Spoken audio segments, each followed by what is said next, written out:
how do I know I'm gonna get a good VA?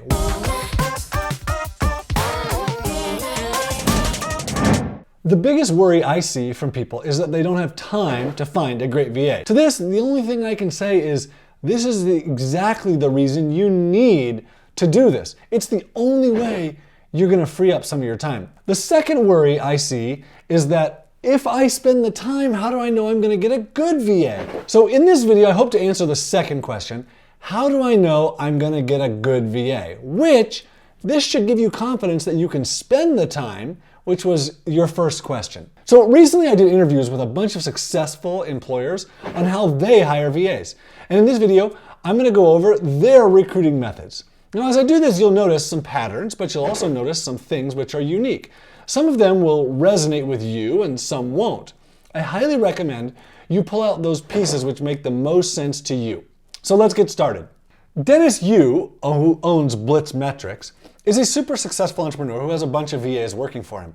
Here's what he says about his recruiting method. Here's how we quickly and accurately narrowed down the list from over 300 to just 15 and then down to the final group. In short, we put a ton of detail into our postings, especially with article links so they know about us. Then we give them instructions on a code word for them to use in the subject line of their initial response. Rabbit is the one for our VA and squirrel is for the designer. They put that word into the subject line. Then Gmail sorts by threads and subject lines so they automatically group responses. 50% of applicants get knocked out instantly because they didn't include the keyword. So of the initial cut, we look to see if they have personalized their response. Another 50% of that gets knocked out. Of the most promising remainder, we look at did they include a 1-minute video, which was in our job post, how good is their English, and then how strong is their portfolio and profile, and then did they have a cheerful, positive personality. Then we provide one sentence of personalization, not just to show how we care, but to ask them follow-up and clarification questions. And then we paste in our canned response number 2 for more content to consume from them and another video to make. Of the 5% that passed this filter, which is still 15 people out of 300, we are reasonably certain they would be great employees. Aaron Cordovez runs a super successful business selling over 100 products on Amazon. Here are the bullet points for his recruiting process. 1, test their skills during the interview process. 2, check how much they're charging, how fast their return is, and how much they can do. 3, look for competency rather than individual skills. 4, look for personalized applications. 5, create a screening or recruiting process. And 6, make an appealing job post. Here are some tips from Ethan Kapp from Wealth Beyond Wall Street. He says, not all positions can be outsourced, and this varies from company to company, but recognize that not everything you have will be able to be outsourced. He says, for me, I find selling is one of the main positions that's hard to outsource. Then make them jump through a couple of hoops during the interview process. Have them do a writing task, voice recording task, and then assess their skills. Ethan does a 2 to 3 interview process as people progress down the recruiting path. These are the last steps in their recruiting process. Then, after hiring them, he says to increase their salary depending on competency and performance after they've started work. Kevin King runs a high-ticket dropshipping business with VAs doing most of the work for him. He says, instead of looking for someone who knew Shopify already, he shifted to find someone who was intelligent based on the interview, motivated, and willing to learn.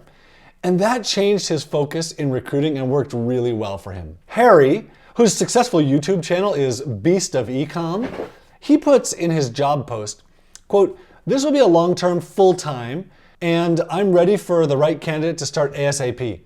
After putting his conditions, he always puts, if you have read all of this, please add thank you 123 to your reply, so I know that they paid attention to the directions.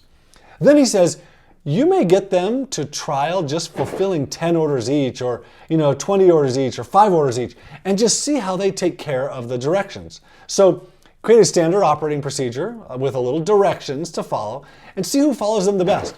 Then see who does the best work and again, see who's offering the best price, the best wage, and then just make your hire based on that. So that's generally what he would do. Bodie Davison says, interview them through Skype, and here's why.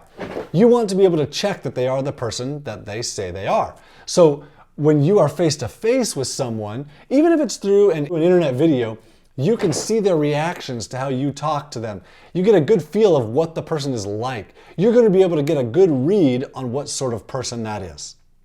So one of the things that entrepreneurs are afraid of when it comes to outsourcing is that they might end up being trapped with a virtual assistant that doesn't work.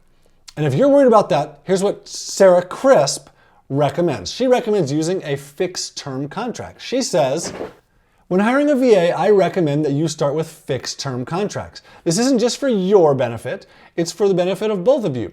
This way you can see if you both like working together. If you both like working together, then you can talk about moving to a permanent, ongoing position.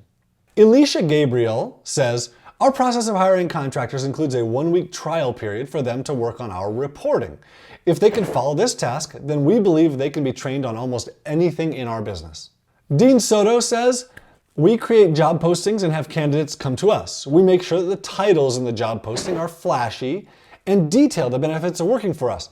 So, for example, rather than a title that says PHP developer needed, we would use something a little bit more eye-catching, such as detail-oriented PHP developer needed / great benefits / 2 weeks vacation every year. Most candidates will only look at the title, so you want to make your title as catchy as possible. He continues, we have several tiers of testing, but the most important is the very first test that you give your applicants. Once somebody has applied for our job posting, we send them to a Google form that asks several questions. We ask for their full name, their email, their LinkedIn profile, and their Facebook profile. Also, have them take a typing test, as well as an internet speed test. If anything looks out of the ordinary with any of these, then we immediately cut the person. Often, this will take care of 75% of applicants who are not right for the job. He says, we also have several tests for those who pass the initial questionnaire. Those tests are graded based on several indicators that we feel are important. If passed, then they go on to in-person interviews and so on. If a candidate passes all tests and interviews, then we have them work on a trial basis for 40 hours. We then set them up with the tools our company uses. Ultimately, having a good filtering process and giving actual tests to the individuals will help out tremendously when weeding out those who look good on paper, but who are not a good fit for your business. Miles Beckler, a very successful internet entrepreneur, says, hire full-time. Identify the task that you have to do over and over and hand it off to your VA. Mike, who goes by Reezy online, says, when you make your job ad, there's a bunch of different stuff that you can fill out, such as ID proof or different skill levels. I recommend putting it up a little bit, but not too much, because the more verification that you require and the more niche out the skill set that you demand, the fewer applicants you're going to get, and you want to make sure you get enough applicants. Also, the less applicants that apply because you put too many filters, and they're probably going to want to be paid higher. So you have a better chance of finding someone who's really good and capable by not putting those filters too high versus putting them up really high and just limiting the number of replies that you're going to get. I'm so thankful for all these people sharing their tips. In the end, finding a great VA is half science and half art. But the more you follow what other successful people are doing, the more likely you are to find a great VA the first time. So here are my key takeaways from all of the advice from these other people. Number 1, write a detailed job post. Number 2, always include some sort of filter in that job post. Ask them to do something specific with their subject line. This will weed out half of your applicants up front. Number 3, you're looking for competency and attention to detail and intelligence rather than a specific skill mastery. Number 4, test applicants with a small test project. 5, do interviews, but do them late in the process. 6, have some sort of a probationary period where you evaluate them and aren't fully committed to keeping them. My name is John Jonas, and I created OnlineJobs.ph, where all of these people found the VAs that they're working with.